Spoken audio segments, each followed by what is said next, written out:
بسم الله الرحمن الرحيم. الحمد لله الذي أنعم علينا بنعمة الإيمان والإسلام. أشهد أن لا إله إلا الله وحده لا شريك له، وأشهد أن محمدا عبده ورسوله. اللهم صل وسلم على سيدنا محمد وعلى آله وأصحابه ومن تبعهم بإحسان إلى يوم القيامة. قال الله تعالى في القرآن الكريم: بسم الله الرحمن الرحيم.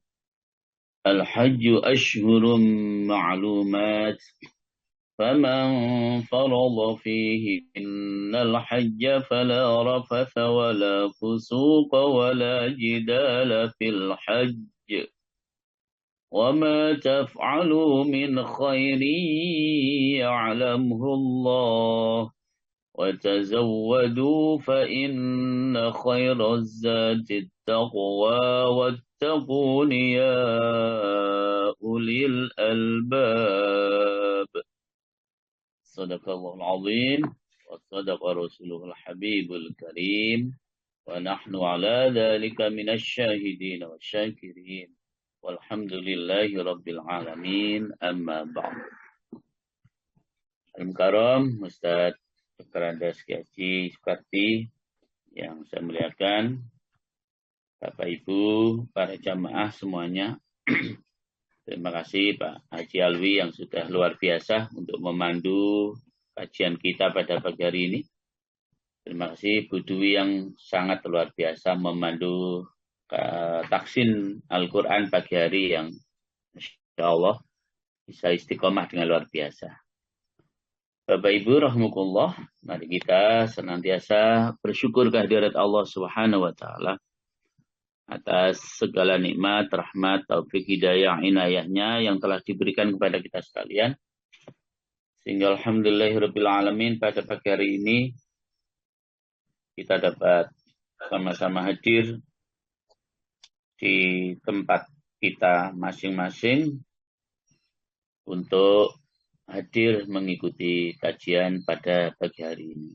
Semoga amal ibadah kita, apapun yang sudah kita lakukan, semoga semuanya diterima di sisi Allah Subhanahu wa ta'ala. Karena saat kita sedang beribadah itu, kita menstatuskan diri sebagai hamba Allah. Ya. Jadi ibadah itu menjadi status kita, ya, menjadi status kita. Kalau maksiat itu bukan status kita. Maksiat itu mungkin karena zalla saja, karena kita terpeleset saja. Ya. Jadi status kita yang sebenarnya adalah ibadah kita kepada Allah Subhanahu wa ta'ala. Dan sekali lagi semoga ibadah kita senantiasa diterima oleh Allah Subhanahu wa ta'ala. Allahumma amin. Ya Rabbal Alamin. Salawat salam para jamaah senantiasa kita aturkan kepada Rasulullah Muhammad Sallallahu Alaihi Wasallam atas bimbingan, pendidikan, pengarahan beliau lah, sehingga kemudian kita mampu untuk menjadi manusia yang terbaik di sisi Allah dengan kita membawa iman dan takwa kita kepada Allah Subhanahu wa ta'ala. Bapak Ibu rahimakumullah, masih kita lanjutkan bagian kedua dari ketertibuan kita dalam hal beramal. Ya. Di bagian kedua, tapi pembahasannya sudah untuk bagian yang keempat. Ya. Jadi masih membahas ketertibuan kita dalam beramal, dalam beribadah. Ini kita bahas yang kedua kalinya, dalam beramal atau dalam beribadah. Jadi kalau mulai kemarin atau hari Jumat yang lalu, kita sudah sampaikan ya, macam kedua ahli ibadah dan ahli beramal. Ya. Dan di antara mereka sangat banyak. Ya, intinya dalam semua ibadah yang kita lakukan atas perintah Allah, atas perintah Rasulullah Sallallahu Alaihi Wasallam. Maka kajian ini dalam rangka menyikapi dan memahami, jangan sampai kemudian ibadah demi ibadah yang kita lakukan itu masih ada tipuan setan. Okay. Masih ada ketertipuan setan. Walaupun sekali lagi ibadah itu karena selalu kita niatkan, maka itu menjadi status diri kita di hadapan Allah sebagai seorang hamba yang harus mengabdikan diri kita kepada Allah Subhanahu wa ta'ala. Bapak Ibu rahimakumullah, untuk amaliyah atau ibadah kita berikutnya yang juga masih harus kita sikapi dengan hati-hati biar tidak tertipu oleh tipu daya setan. Berikutnya adalah tentang puasa. Tentang puasa. Para jemaah rahimakumullah, jangan sampai di antara kita karena senangnya berpuasa, sampai puasa sepanjang tahun misalnya. Poso mawon terus. Ya enggak boleh. Jadi karena senangnya terhadap puasa, puasa saja terus. Bahkan tidak tahu itu hari-hari yang diharamkan oleh Allah untuk berpuasa. Misalnya hari raya Idul Fitri masih puasa. Hari raya Idul Adha masih puasa. Hari-hari Tasrek masih puasa. Ya. Dan mungkin sampai pada puasa-puasa yang lainnya ya selalu kita lakukan. Kegemaran kita untuk berpuasa, khususnya puasa yang hukumnya wajib, baik itu puasa Ramadan maupun puasa kafarat, ya, maupun puasa qadha, ya. Puasa karena kena denda itu juga hukumnya wajib. Puasa mengqadha itu juga hukumnya wajib. Itu memang sebuah perintah yang mesti harus kita lakukan para jemaah. Demikian pula dengan puasa-puasa sunnah. Mulai yang harian istilahnya. Puasa Daud, sehari puasa, sehari tidak. Sehari puasa, sehari tidak. Puasa mingguan, Senin dan Kamis. Puasa sunnah yang hukumnya atau yang periodenya bulanan. Puasa Yaumul Bid. Tanggal 13, 14, 15 setiap bulan. Bahkan ada puasa yang tahunan, walaupun hukumnya sunnah, seperti kemarin Asyura, ya, dan seterusnya. Itu memang semuanya perintah yang harus kita lakukan sebagai seorang hamba di hadapan Allah Subhanahu wa ta'ala. Tetapi kemudian jangan sampai dengan kita melaksanakan perintah itu para jamaah, masih ada kesempatan setan untuk menipu kita. Makanya saat kita sedang berpuasa Ramadan itu pada jemaah, Rasulullah Muhammad Sallallahu Alaihi Wasallam mengingatkan saya dengan panjenengan, rubba sha'imin laisa lahu min siyamihi illa al-ju' wal 'atash. Banyak orang yang berpuasa, tidak sedikit kata Rasul, yang puasa banyak.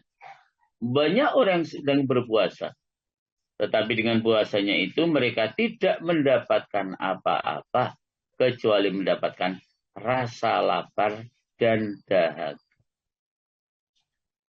Ini kan sebuah realitas bahwa puasa kita tertipu. Ya. Banyak orang berpuasa, tetapi dengan puasanya mereka tidak mendapatkan apa-apa kecuali mendapatkan rasa lapar dan dahaga. Illal ju' wal 'atash. Kecuali dapat rasa lapar dan dahaga. Ini kan benar-benar bahwa puasa kita sedang tertipu. Ya. Puasa yang kita lakukan berarti sekedar menggugurkan kewajiban saja. Ya. Tidak mendapatkan sesuatu seperti yang dijanjikan oleh Rasulullah Muhammad Sallallahu Alaihi Wasallam. Tidak mendapatkan sesuatu yang seperti didawuhkan oleh Allah Subhanahu wa ta'ala, bahwa tujuan Allah mewajibkan kita untuk berpuasa itu la'allakum tattaqun, agar kita menjadi hamba-hamba yang bertakwa kepada Allah Subhanahu wa ta'ala. Oleh sebab itu para jamaah mesti kita hati-hati. Ya, saat kita sudah benar-benar memenuhi perintah Allah untuk kita laksanakan ibadah demi ibadah termasuk puasa. Hati-hati kita jaga, jangan sampai masih ada kesempatan setan untuk menjerumuskan kita, menipu kita saat kita sedang berpuasa tersebut. Apa di antara hal-hal yang kemudian menyebabkan kita masih tertipu di dalam saat kita melaksanakan puasa? Kata Rasulullah ada 5 hal para jamaah yang itu menipu kita saat kita sedang berpuasa. Di antaranya al-kidbu, berbicara bohong. Ya, berbicara bohong. Poso-poso tasik bujui mawon. Ya. Wal ghibatu, menggunjing, ngerasani. Puasa-puasa kita masih suka rasan-rasan. Ya. Bahkan wan namimatu, suka mengadu domba. Masih dilanjutkan dengan wal yaminul ghamus, masih suka bersumpah palsu. Ya. Jadi sumpah palsu. Masya Allah. Hati-hati ya saat puasa. Bahkan kata Rasulullah, wan nadru bisyahwatin, melihat lawan jenis dengan nafsu, dengan syahwat. Satu di antara 5 hal yang jika kita sedang berpuasa itu kita lakukan, maka puasa kita saat itu sedang tertipu oleh setan para jemaah. Ya, sedang tertipu oleh setan. Jamaah rahimahullah. Ini semua dalam rangka upaya kehati-hatian kita. Agar ibadah apapun yang sedang kita lakukan, jangan sampai bernilai kosong di sisi Allah. Ya, tidak mendapatkan ridha Allah. Tidak mendapatkan balasan kebaikan dari Allah. Berupa pahala atau pengampunan dosa dari Allah. Jangan sampai. Biar kita tidak sekedar capek dalam beribadah. Ya, makanya itu semua harus kita sikapi. Ya, semuanya harus kita sikapi dengan hati-hati saat kita sedang beribadah kepada Allah Subhanahu wa ta'ala. Lagi-lagi saya sampaikan, memang saat kita sudah memenuhi panggilan Allah, memenuhi perintah Allah, saat kita sudah memenuhi perintah Rasulullah Sallallahu Alaihi Wasallam, itu memang sekali lagi para jemaah sudah menjadi status kita, sudah baik, ya. Sudah menjadi status kita, ya. Sudah sangat baik kita menghamba di sisi Allah Subhanahu wa ta'ala. Tetapi status kita menghambakan diri di sisi Allah Subhanahu wa ta'ala itu betul-betul harus kita jaga dengan penuh ketaatan kepada Allah Subhanahu wa ta'ala. Saat kita dipanggil memang kita sudah datang. Ya. Nah, bagaimana saat kita sudah menghadap itu benar-benar Allah ridho dengan apa yang sudah kita lakukan dalam rangka memenuhi panggilan Allah Subhanahu wa ta'ala tersebut. Bapak Ibu rahimahullah, tetapi jangan kemudian daripada saya tidak ikhlas, daripada saya puasa tapi sik mbujuk ae, sik ngomongin orang aja, daripada saya puasa tapi juga masih nggak bisa menjaga lisan, wis gak poso ae, ya jangan. Jangan. Justru dengan kita berpuasa itu ada upaya hati-hati di dalam mengerjakan hal-hal yang tidak diridhoi oleh Allah. Dengan kita sholat itu justru kita berhati-hati dan konkret mengurangi daripada kemaksiatan kita kepada Allah. Jadi jangan karena daripada saya masih bermaksiat terus, udah lebih baik saya tidak sholat. Jangan. Jangan para jemaah. Kita tetap wajib sholat. Walaupun juga masih bermaksiat kepada Allah. Dengan kita sholat itu jemaah berarti mengurangi volume kita untuk bermaksiat kepada Allah. Dan tidak ada pada jamaah orang itu ujuk-ujuk menjadi orang baik, itu tidak ada. Semua pakai proses, pakai tahapan yang harus kita lalui. Sehingga dulu ada sahabat Rasul yang awalnya ya sama. Ya Rasulullah, saya nggak apa-apa mau mendirikan sholat. Tapi saya jangan dilarang Rasul ya. Saya mungkin masih minum minuman keras, saya mungkin masih berjudi, saya mungkin masih melakukan hal yang lain. Ya sudah silakan. Istilahnya begitu. Padahal dengan mau sholat itu, mau tidak mau, ketika sudah benar-benar ikhlas kita lakukan. Sudah benar-benar sempurna kita kerjakan.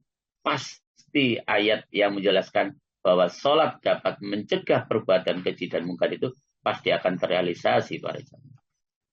Pasti. Ya, pasti. Berikutnya para jamaah, tertipu dengan haji yang kita lakukan. Masya Allah. Ya. Jadi para jamaah rahimahullah, tertipu dengan haji yang kita lakukan. Mulai daripada biaya yang kita pergunakan, BPIH-nya, biaya perjalanan ibadah hajinya. Mungkin dari uang yang minimal subhat, naudzubillah kalau sampai uang yang haram. Soal biaya haji yang kita pergunakan menggunakan uang korupsi, uang kolusi, subhat dan sebagainya bisa sampai Mekah Madinah, itu soal lain para jemaah. Insya Allah tetap sampai Mekah Madinah. Insya Allah kembali lagi ke tanah air dengan selamat. Tapi hakikatnya kan Allah yang tahu tentang keabsahan daripada haji yang saat itu sedang kita lakukan. Bahkan mungkin sebelum berangkat tidak melunasi dulu hutang-hutangnya. Bahkan sebelum berangkat belum minta ridho dulu kepada kedua orang tua kita. Jadi harus selalu kita lakukan ya hal-hal tersebut. Jangan sampai kita pergunakan biaya yang kita pergunakan untuk haji itu dari rezeki yang tidak halal. Karena itu para jamaah kemudian kita harus memahami bahwa haji yang sedang kita lakukan itu harus benar-benar menghindarkan diri kita dari melakukan perbuatan-perbuatan yang itu menjadi tipu daya setan. Ayat yang sudah saya sampaikan di depan tadi. Al-hajju asyurum ma'lumat faman farada fihinna al-hajja fala rafatha wala fusuqa wala jidala fil hajj. Ila akhir ayat. Monggo Bu Indri, Al-Baqarah 197. Injil Ustaz 197 nggih. Nggih.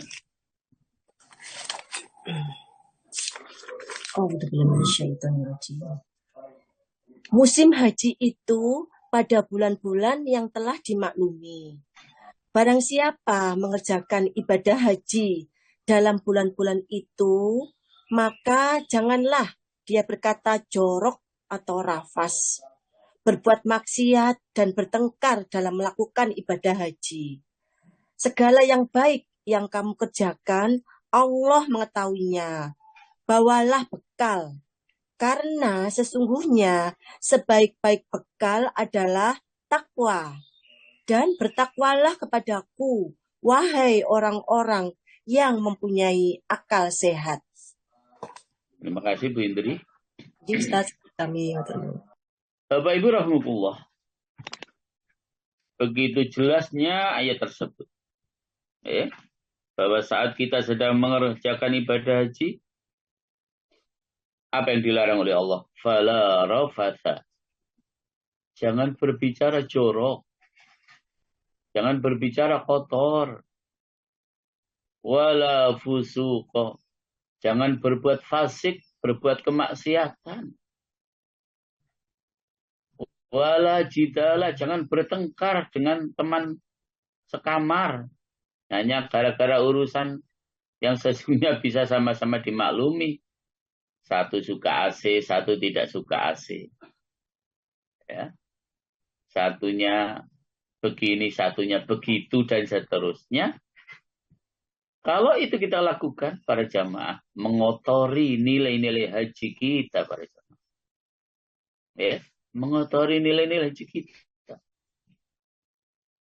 Padahal kalau kita itu betul-betul dapat melaksanakan ibadah haji itu dengan sempurna, Masya Allah, ya, kita akan kembali dalam hadis Rasul itu, Raja'ah kayaumi waladathu ummuh. Kita akan kembali seperti saat dilahirkan oleh ibu kita. Suci, bersih, tidak punya dosa sama sekali. Itulah namanya haji mabrur. Ada yang tanya, Ustaz, kalau meninggal di Mekah, Madinah, apa mesti masuk surga? Sebelum saya jawab, saya tanya dulu. Tergantung ibadah hajinya. Kalau hajinya mabrur, pasti surga. Walaupun tidak meninggal di Mekah, di Madinah, ya pasti surga. Karena memang hadisnya begitu. Okay. Al-hajjul mabrur laisa lahu jaza illal jannah. Hadis sahih. Ya. Bahwa haji mabrur itu, para jamaah, tidak ada balasan lain kecuali pasti surga Allah. Pasti surga Allah. Asal haji kita mabrur. Ya. Memang boleh kita minta kepada Allah meninggal di 2 kota suci, itu memang boleh. Ya, boleh, tidak dilarang. Ya. Bapak Ibu rahmatullah. Karena itu secara rinci saya dengan jenengan harus tahu tanda-tanda haji mabrur itu.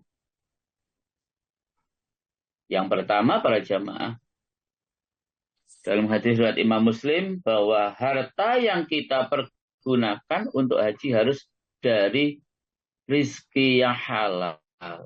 Itu jelas. Inna Allah tayyibun la yaqbalu illa tayyiba.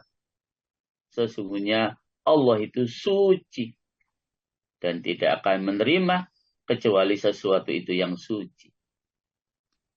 Ini para jemaah. Jadi harus dari rezeki yang halal. Subhat saja nggak boleh, apalagi haram. Ya, apalagi haram. Ya. Jadi jelas harus dari biaya yang halal, rezeki yang halal. Yang kedua para jamaah, tanda haji mabrur apa? Amalannya sesuai dengan tuntunan Nabi. Allah jelaskan di dalam surat Al-Hasr, surat yang ke-59 ayat yang ke-7. Manasik yang dilakukan harus sesuai dengan tuntunan Rasulullah. Tidak boleh ditambah-tambahin, tidak boleh dikurang-kurangi. Ya, itu tandanya haji mabrur yang kedua. Amalannya sesuai dengan tuntunan Rasulullah SAW. Dan itu yang dijelaskan oleh Allah di dalam Al-Hasr ayat yang ke-7. Tanda haji mabrur yang ketiga, hajinya dipenuhi dengan banyak melakukan amal yang baik.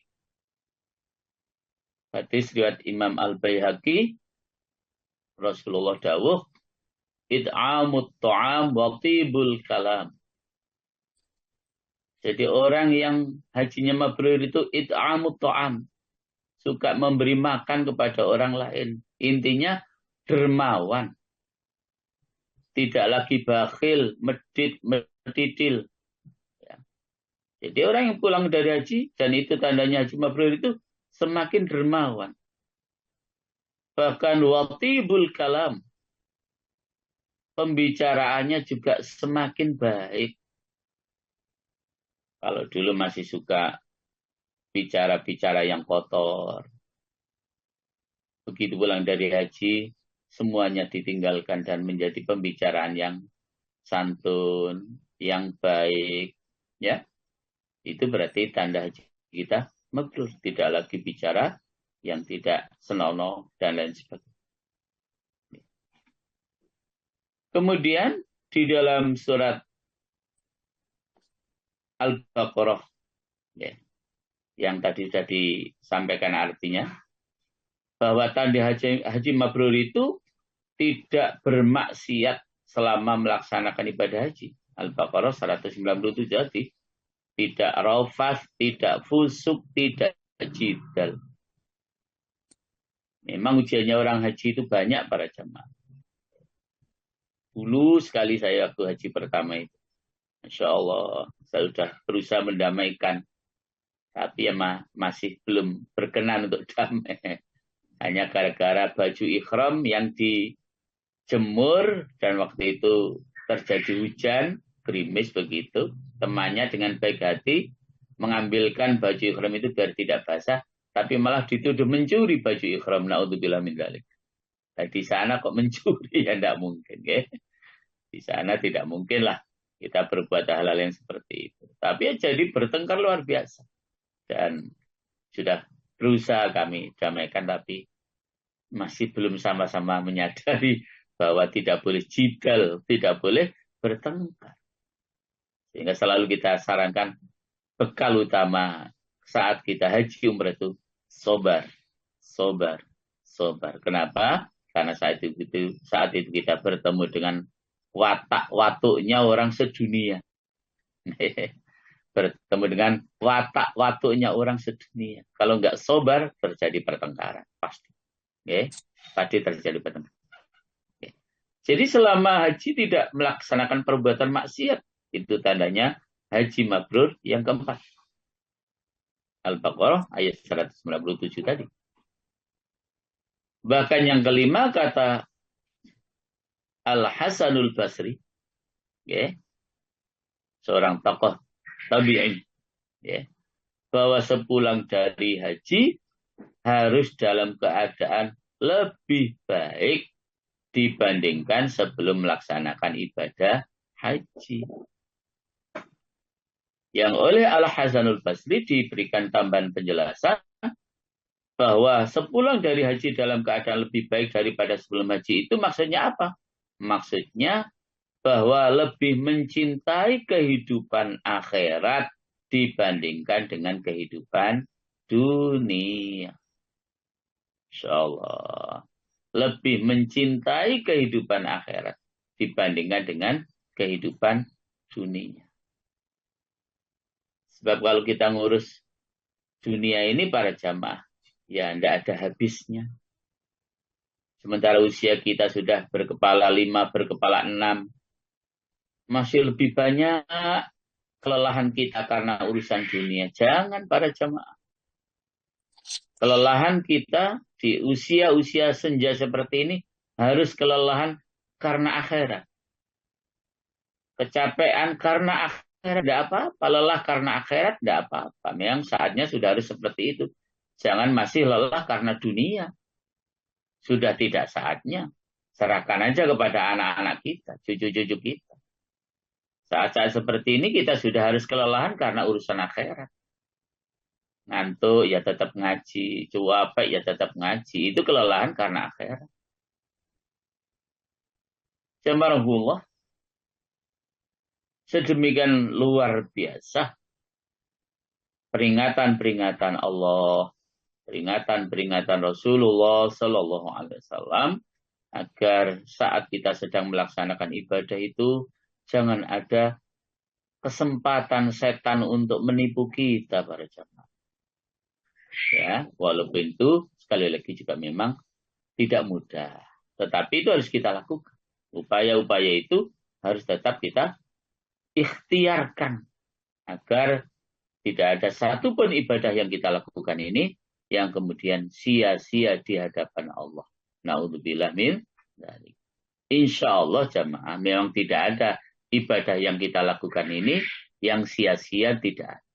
Karena kita sudah sekali lagi bahasa saya menstatuskan diri sebagai seorang hamba. Kita sudah menghambakan diri kita kepada Allah SWT. Hanya barangkali kita terus perlu terus untuk menyempurnakan seiring dengan bertambahnya usia kita, seiring dengan kesempatan yang semakin sempit kita hidup di dunia ini. Semakin dikurangi lagi kesempatan hidup kita, semakin dikurangi lagi kesempatan hidup kita. Itulah kenapa Allah menganjurkan kita jangan pernah berhenti untuk beribadah kepadanya. Itulah kenapa Rasulullah menganjurkan kepada kita hari ini harus lebih baik daripada kemarin. Dan esok harus lebih baik daripada hari ini. Ya. Kalau hari ini sama dengan kemarin, kita termasuk orang-orang yang merugi. Atau kalau justru hari ini lebih jelek daripada kemarin, kita termasuk orang-orang yang dilaknat oleh Allah. Na'udzubillah min dzalik. Na'udzubillah min dzalik. Maka itulah Islam para jemaah. Selalu mengajak kepada kita untuk melakukan hal-hal yang positif, bahkan yang konstruktif, yang lebih baik lagi, yang lebih baik lagi, yang lebih baik lagi. Makanya tingkatan dalam beragama itu, ad-din itu ada 3 nih. Islam, iman, ihsan.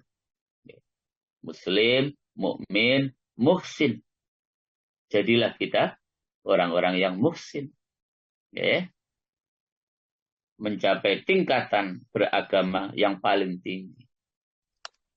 Sehingga para jamaah, jangan diremehkan ketika sekedar teman kita salam assalamualaikum harus dijawab. Minimal jawabnya auruduha sepadan. Minimal waalaikumsalam. Kita akan menjadi orang muhsin jika menjawab waalaikumsalam warahmatullahi wabarakatuh. Itulah orang-orang muhsin. Itulah orang-orang yang memiliki sikap ihsan di hadapan Allah Subhanahu wa ta'ala. Bapak Ibu para jamaah. Jadi seperti itulah yang mesti harus kita jaga sehingga tidak terkotori dengan tipu daya setan, dengan kita selalu masih rafas, fusuk dan jidal saat kita melaksanakan ibadah. Bahkan kalau kita kembali kepada larangan-larangan saat kita sedang berihram. Masya Allah. Tidak boleh memburu binatang. Tidak boleh mematahkan dahan-dahan pohon-pohon yang ada, mencabut pohon-pohon yang ada. Tidak boleh membuka aurat, dan seterusnya, dan seterusnya. Selama masih dalam kondisi ihram. Selama masih dalam kondisi ihram. Bapak Ibu rahimahullah, berikutnya adalah mereka yang mengambil jalan pada Allah. Apa maksudnya mereka yang mengambil jalan pada Allah ini? Mereka yang suka berdakwah, menyuruh orang lain berbuat kebajikan dan melarang orang lain berbuat kemungkaran, sementara kita melupakan diri kita sendiri, melupakan keluarga kita sendiri. Makanya perintahnya kan dahulukan diri kita dan keluarga kita. Anfusakum wa ahlikum nar. Didahulukan untuk diri kita sendiri, bahkan kemudian juga untuk keluarga kita. Jangan sampai kita menyuruh orang lain melaksanakan sholat, sementara keluarga kita sendiri tidak pernah kita ingatkan untuk sholat. Padahal ayatnya jelas, wa'mur ahlaka bis-sholah wastabir 'alaiha. Jadi kita diperintahkan untuk memerintahkan keluarga kita itu melaksanakan sholat. Dan sabarlah terhadap hal tersebut. Artinya tidak cukup kita memerintahkan keluarga kita dalam menjalankan sholat itu hanya sekali, 2 kali, 3 kali. Ya seterusnya harus sabar. Besok diingatkan lagi, lusa diingatkan lagi. Dan seterusnya kita ingatkan. Bapak Ibu rahmatullah. Oleh sebab itu, saat kita sedang berdakwah itu harus menggunakan metode yang telah dicontohkan atau yang telah diperintahkan oleh Allah Subhanahu wa taala. Ya. Kalau dalam bahasanya almarhum dai sejuta umat, mari kita dakwah dengan cara merangkul, bukan dengan cara memukul. Mari kita berdakwah dengan cara mengajak, bukan dengan cara mengejek. Ya. Mari kita berdakwah dengan cara yang baik. Ya. Jangan sampai kita berdakwah dengan cara-cara yang tidak baik. Itulah yang Allah perintahkan di dalam An-Nahl ayat 125.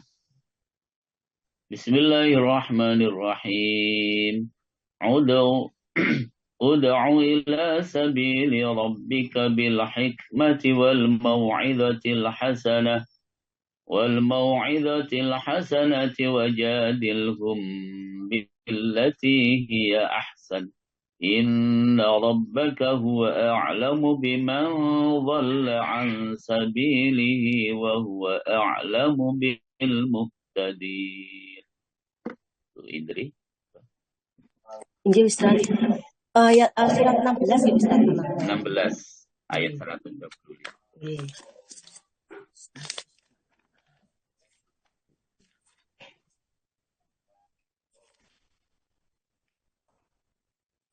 Serulah manusia kepada jalan Tuhanmu dengan hikmah dan pengajaran yang baik, dan berdebatlah dengan mereka dengan cara yang baik.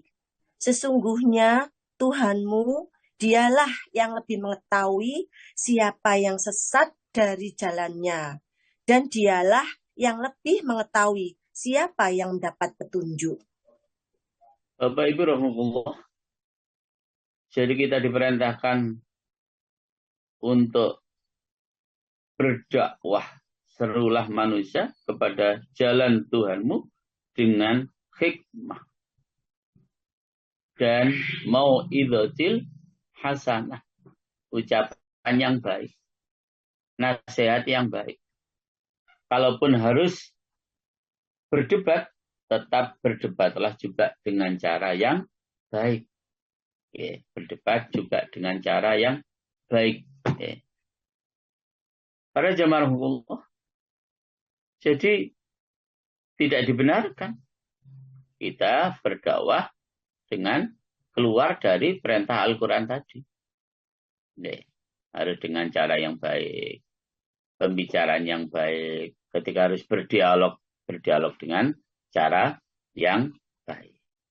Jangan sampai kemudian karena kita mencari status diri sebagai seorang pendakwah yang dianggap paling top misalnya, lalu sampai berteriak-teriak, ya, bahkan mungkin marah-marah kepada jamaah kita dan seterusnya, jangan sampai. Ya. Bapak Ibu rahmatullah, kalau itu kita lakukan, ya kita keluar dari perintah Allah dari surat An-Nahl ayat 125 tadi dalam berdakwah.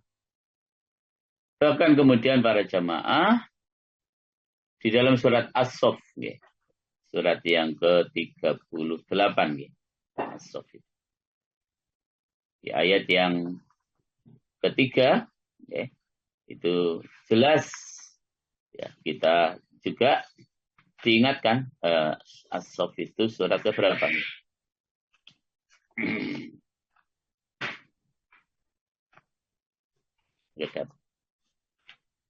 Surat 37 Ustaz As-Saff.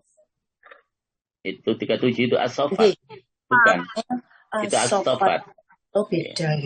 Beda. Ada As-Saffat, ada As-Saff, ada As-Saff. 61.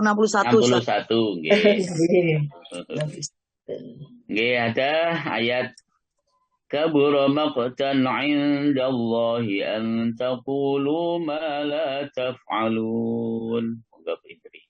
Ayat berapa tadi Ustaz? Ayat 3. Oh, ayat 3. Nggih, sudah.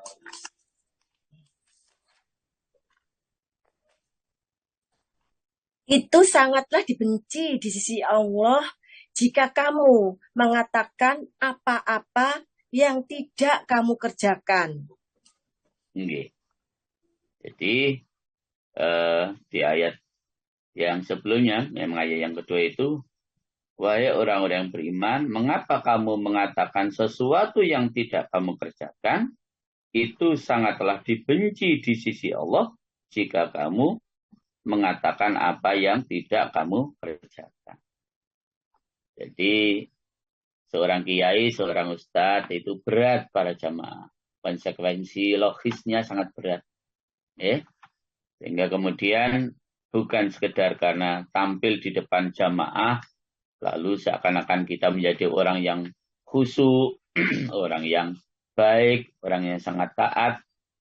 Tuntutannya dimanapun, dalam kondisi apapun, sebagai seorang pendakwah agama Allah, para jamaah, memang kita harus tetap ikhlas di dalam melaksanakan semua perintah Allah Subhanahu wa taala.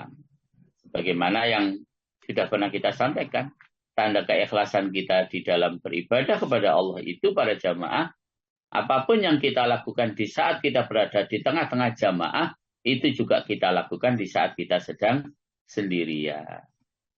Jangan hanya dengan qobliyah dan ba'diyah ketika di masjid saja, karena bersama orang lain. Tapi ketika di rumah, tidak pernah qobliyah, tidak pernah ba'diyah. Nah, itu menunjukkan kekurangan kita di dalam keikhlasan kita di dalam beribadah kepada Allah Subhanahu wa taala.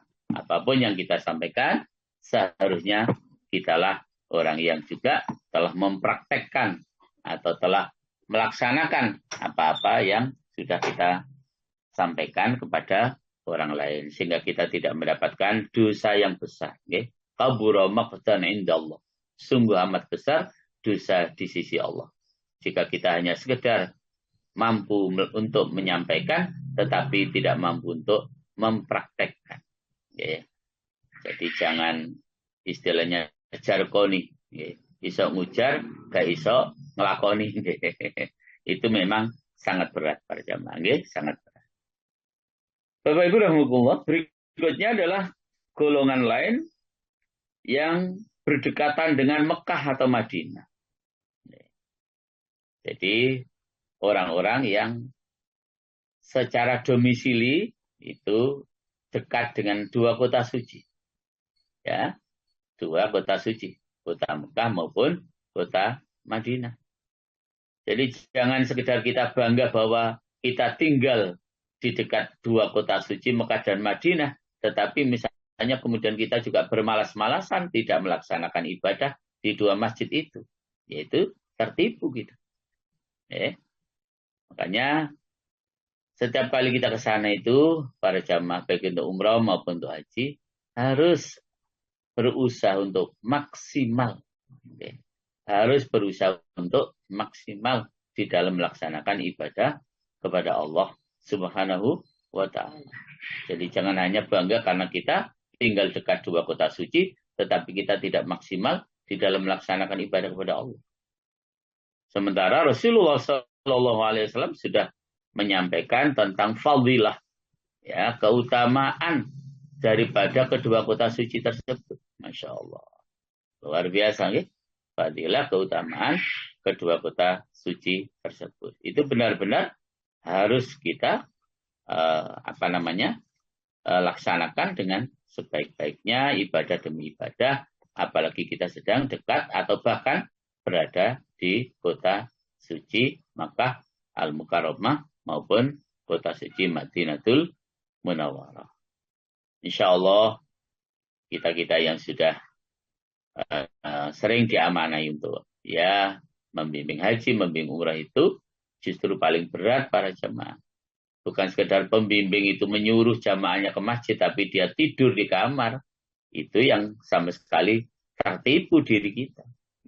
Kita juga tetap lari-lari menuju ke masjid untuk sholat berjamaah. Untuk tetap seperti juga para jamaah yang lain. Yang terakhir para jamaah, golongan yang bersemangat di dalam melaksanakan ibadah-ibadah yang sunnah, ya, tetapi tidak terlalu memperhatikan ibadah-ibadah yang hukumnya fardu. Jadi terlalu semangat di dalam melaksanakan ibadah-ibadah yang hukumnya sunnah, tetapi tidak terlalu memperhatikan dan mempersiapkan dengan lebih baik saat mau melaksanakan ibadah-ibadah yang hukumnya fardu. Sholat duha tidak pernah ditinggalkan. Tapi jarang ke masjid misalnya untuk sholat fardu. Nah, itu harus diperhitungkan. Jangan karena kita sekedar tertipu dengan sunnah, tetapi melupakan kelezatan di dalam melaksanakan ibadah-ibadah yang hukumnya fardu, yang hukumnya wajib. Karena kita diingatkan oleh Rasulullah SAW dalam sebuah riwayat dari Allah. Kata Allah dalam hadis ini, ma taqarrabal mutaqarribuna ilayya bimithli adai maftaradtu alaihim. Hadis riwayat Imam Al-Bukhari dari sahabat Abu Hurairah. Orang-orang yang mendekat kepadaku tidaklah mendekat kepadaku dengan semisal menjalankan apa yang telah aku fardukan kepada mereka. Jadi melalui hadis qudsi ini para jamaah, yang diperintahkan oleh Allah untuk lebih dahulu kita perhatikan, kita persiapkan, kita sempurnakan adalah ibadah-ibadah yang berhukum fardu, yang berhukum wajib. Itu yang harus betul-betul kita persiapkan dengan matang. Jangan kita kalahkan dengan kita melaksanakan ibadah-ibadah yang hukumnya sunnah. Memang idealnya para jamaah, yang fardu, yang sunnah, kedua-duanya dapat kita laksanakan dengan sebaik-baiknya. Tapi kalau memang harus dipilih, maka yang fardu para jamaah berdasarkan hadis ini yang harus kita utamakan. Jangan tertipu dengan yang sunnah. Sementara yang fardu kita lupakan. Ya, sementara yang fardu kita lupakan. Jangan. Ya. Jadi kata Allah dalam hadis ini, orang-orang yang mendekat kepadaku tidaklah mendekat kepadaku dengan semisal menjalankan apa yang telah aku fardukan kepada mereka. Jadi pendekatan kita kepada Allah Subhanahu wa Ta'ala itu jalur yang pertama melalui ibadah-ibadah yang hukumnya fardu. Ibadah-ibadah yang hukumnya wajib. Itu jalur pertama untuk mendekatkan diri kita kepada Allah Subhanahu wa Ta'ala. Baru ditambah dengan ibadah-ibadah yang hukumnya sunnah. Makanya ada sahabat Rasulullah SAW itu ketika dalam kondisi tertentu, misalnya karena safar misalnya, atau karena sedang menjadi orang musafir misalnya, itu sudah tidak melakukan hukum-hukum yang sunnah. Yang dilakukan adalah yang wajib-wajib saja. Ada sahabat yang seperti itu. Tetapi juga ada sahabat-sahabat yang tetap fardunya dilakukan, sunnahnya dilakukan walaupun dalam kondisi safar, dalam kondisi musafir misalnya. Bapak Ibu rahimahullah. Itulah juga yang kemudian dianalogkan oleh Rasulullah Sallallahu Alaihi Wasallam dalam sebuah hadis, ya, tentang siapa yang harus kita dahulukan untuk kita hormati, untuk kita layani, untuk kita berikan pelayanan yang terbaik antara kedua orang tua kita, antara bapak dan ibu kita.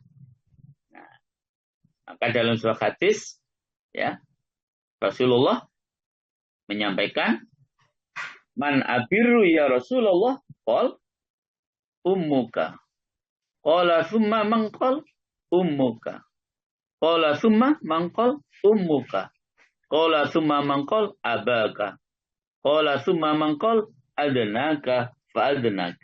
Nah, ini petunjuk Rasulullah dalam memberikan penghormatan, pelayanan terhadap kedua orang tua kita. Siapa yang harus didahulukan? Kata Rasulullah dalam hadis ini, siapakah yang lebih berhak diperlakukan baik? Wahai Rasulullah, kata para sahabat. Beliau bersabda, ibumu. Ia berkata, kemudian siapa? Beliau bersabda, ibumu.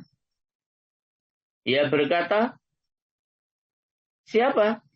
Beliau bersabda, ibumu. Dan kemudian siapa? Beliau baru bersabda, bapakmu. Ia berkata, kemudian siapa? Beliau bersabda, yang lebih dekat kepadamu, kemudian orang yang lebih dekat kepadamu. Jadi, Bapak Ibu, para jamaah, rahimahullah, maksud saya satu orang hamba yang memang amat sangat dekat dengan Allah adalah Rasulullah Muhammad Sallallahu Alaihi Wasallam. Yang kemudian beliaulah yang harus kita tauladani, beliau yang harus kita ikuti petunjuk-petunjuknya untuk menuju ridha Allah, yang memang Allah itu Tuhan yang wajib kita ibadahi, Tuhan yang wajib kita sembah. Melalui petunjuk-petunjuk Rasulullah Sallallahu Alaihi Wasallam. Makanya ibadah fardu, ya, itu memang harus didahulukan, ya, dibandingkan dengan ibadah-ibadah sunnah. Harus didahulukan ibadah-ibadah yang berhukum wajib, ibadah-ibadah yang hukum fardu. Demikian saat kita memberikan penghormatan kepada kedua orang tua, jelas kata Rasulullah, dahulukan ibu kita sampai 3 kali. Siapa lagi ya Rasul? Ibumu. Siapa lagi ya Rasul? Ibumu. Baru siapa lagi ya Rasul? Bapakmu. Setelah itu siapa orang yang paling dekat dengan kamu dan orang yang dekat dengan kamu berikut. Itu yang harus kita hormati. Sehingga kalau jenengan membaca di dalam surat Al-Isra ayat yang ke-23 itu jelas, ya. Wa qadara rabbuka alla ta'budu illa iyyahu wa bil walidaini ihsana. Masya Allah. Jadi begitu kemuliaan kedua orang tua kita itu.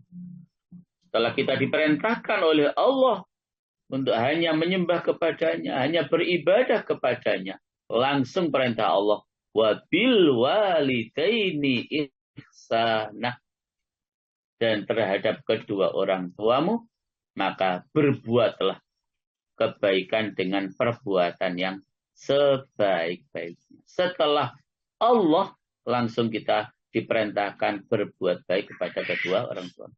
Setelah kita diperintah menyembah Allah, beribadah kepada Allah, maka langsung perintah Allah, hormatilah kepada kedua orang tua. Penghormatan kepada kedua orang tua kita itu, para jamaah, tidak boleh mengalahkan penghormatan kita kepada siapapun juga. Kecuali kepada Rasulullah. Ya? Kecuali kepada Rasulullah. Itu memang orang yang pertama harus kita cintai, yang harus kita muliakan. Ya? Harus kita cintai, harus kita muliakan. Berbuatlah baik kepada siapapun. Itu juga diperintah. Tetapi jangan mengalahkan perbuatan baik kita kepada kedua orang tua kita. Kenapa? Jawabannya sudah sering saya sampaikan. Karena saat ini Bapak Ibu, kita punya apa, kita memiliki apa, kita jadi apa, tidak ada yang bisa lepas dari peran kedua orang tua kita. Baik peran secara langsung maupun peran tidak secara langsung. Mungkin doa orang tua kita menjadi sukses seperti ini. Dan bahkan tidak hanya mungkin, ya memang jelas kata Rasulullah, doaul walid kadu'ain nabi li ummati. Doa kedua orang tua kita itu para jemaah, kata Rasulullah, seperti doanya Nabi kepada umatnya. Sangat mustajab. Maka Bapak Ibu dan sampai kita sebagai orang tua ini mendoakan anak, cucu, keluarga dengan doa sing boten sae, mbon ngantos nggih. Doa kita harus selalu dan selalu doa yang terbaik untuk keluarga kita, anak cucu kita. Paribasane nuwakalo kaya nopo anak kita tetap wajib didoakan dengan doa yang terbaik. Jangan sampai ada doa yang tidak baik untuk anak-anak kita, cucu-cucu kita, keluarga kita. Bapak Ibu para jamaah, saya kira demikian yang bisa disampaikan. Insya Allah nanti akan disambung pada Jumat depan dengan macam yang ketiga, yaitu orang yang berperilaku tasawuf. Alangkah kerasnya ketertipuan bagi mereka, orang-orang yang tertipu dari mereka, dan ada beberapa golongan yang sangat banyak. Insya Allah Jumat depan akan kita sambung golongan yang ketiga. Matur nuwun, saya kembalikan kepada Pak Alwi. Monggo Pak Alwi.